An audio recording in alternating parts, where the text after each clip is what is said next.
কখনো কখনো জীবনে আমরা এমন কিছু মানুষকে পাই যারা শুধু নিজেদের সুবিধা বুঝে। তারা তোমার হাসি ব্যবহার করে, তোমার কষ্টে চুপ থাকে, তোমার ভালোবাসাকে নিজের প্রয়োজনে টেনে নেয়, কিন্তু কখনো তোমার জন্য কিছু করবে না। স্বার্থপর মানুষদের একটা অদ্ভুত ক্ষমতা আছে। তারা তোমার আবেগকে খেলনার মতো ব্যবহার করে। যতক্ষণ তুমি তাদের প্রয়োজন মেটাচ্ছ, ততক্ষণ তুমি তাদের চোখে প্রিয়। কিন্তু যেদিন তুমি নিজের জন্য দাঁড়াবে, নিজের ভালো মন্দ বুঝতে শিখবে, সেই দিন তুমি তাদের কাছে দোষী হয়ে যাবে। সবচেয়ে কষ্টের জায়গাটা এখানেই। তুমি সত্যিকারের মন দিয়ে পাশে থেকেছ, তবুও তারা বুঝতেই পারেনি তোমার দেয়া ভালোবাসার দাম।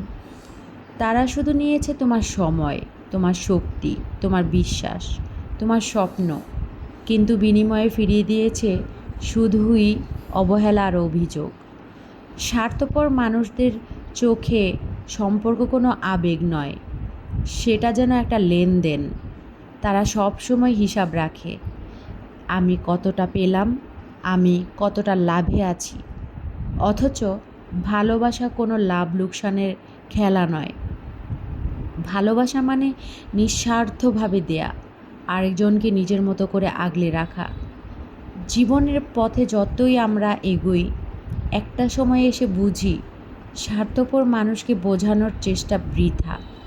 কারণ যে মন কেবল নিজের সুখ বোঝে, সে অন্যের চোখের জল কখনোই দেখবে না।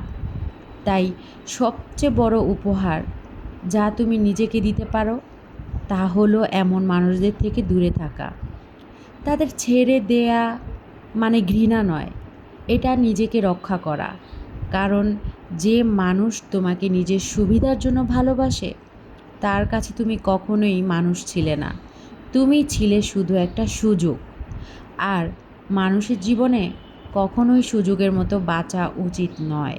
মনে রেখো, সম্পর্কের সৌন্দর্য তখনই থাকে যখন দুজনেই নিঃস্বার্থভাবে একে অপরের পাশে দাঁড়ায়। স্বার্থপর মানুষের সাথে দূরত্বই শান্তির প্রথম ধাপ।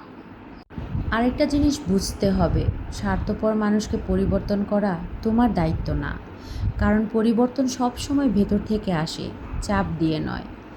তারা যদি বুঝতেই না চায়, তবে হাজারটা ব্যাখ্যা দিয়েও কোনো লাভ নেই। তুমি শুধু নিজের হৃদয়কে একটু যত্ন করো, কারণ সেই হৃদয়টাই তো এতদিন অন্যের জন্য কেঁদেছিল, ভেঙে যাচ্ছিল, অথচ কেউ তার কথা শোনেনি। সময় একদিন সব কিছুর উত্তর দেয়। যে মানুষ একদিন তোমার ব্যবহার করেছে, তোমাকে অবহেলা করেছে, সেই মানুষই একদিন অন্য কারোর অবহেলার স্বাদ পাবে। তখন বুঝবে হারানোর কষ্ট কতটা গভীর হতে পারে। তবে আমরা কখনোই তিক্ত হয়ে উঠব না। আমরা আমাদের হৃদয়ে ভালোবাসার জন্যই রাখবো।